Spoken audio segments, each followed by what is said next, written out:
నేను నిన్న తిన్నాను కాజా, ఇప్పుడే చూశాను మహారాజా, నిజంగా వచ్చింది చాలా మజా. విజయ్ సేతుపతి గారు, you never proved us wrong. నువ్వు హిట్ కొడతావు అని అనుకున్న ప్రతిసారి you prove me right. Maharaja మూవీలో మన మహారాజా సేతుపతి గారు అస్సలు నటించలేదు, జీవించేశారంతే. అసలు అలా అంత అమాయకంగా నటించడం కేవలం ఆయనకు మాత్రమే సాధ్యం. అన్నట్టు మర్చిపోయా, ఈ సినిమా 50వ సినిమా అంట కదా సేతుపతి గారికి.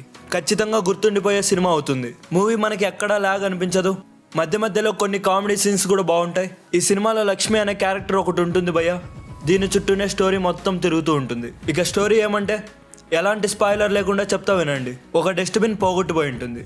ఇక ఆ డస్ట్బిన్ ఎవరు తీసుకున్నారు, ఇక ఆ డస్ట్బిన్ అంత ఇంపార్టెంట్ ఎందుకు, ఇక ఆ డస్ట్బిన్ ఎలా దొరుకుతుంది అనేదే స్టోరీ. ఎస్ బాస్, నేను చెప్పింది నిజమే. మూవీ చూసేసి వచ్చాక డస్ట్బిన్కి అంత ఇంపార్టెన్స్ ఏంటో మీకే తెలిసిద్దిలే. ఇంకా మూవీలో ఎమోషనల్ సీన్స్ ఉన్నాయి, ఫైట్లు ఉన్నాయి, ఇంకా ఇంటర్వెల్కి ముందు ఒక ఫైట్ బాగుంటుంది.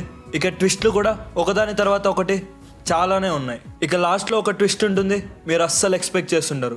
అన్నీ బాగున్నాయి భయ్య, యాక్టింగ్ బాగుంది, బీజిఎం బాగుంది, ఫైట్లు బాగున్నాయి, ఎమోషనల్ సీన్స్ బాగున్నాయి. వీటితో పాటు సాంగ్స్ కూడా ఉంటే బాగుండి అనిపించింది. కొద్దిగా ఎమోషనల్గా ఉండే వాళ్ళైతే క్లైమాక్స్ చూసినప్పుడు ఏడ్చే పాసిబిలిటీ కూడా ఉంది.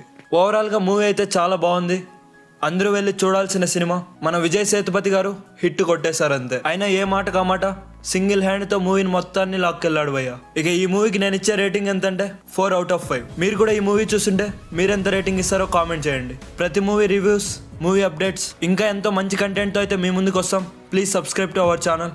Thanks for watching.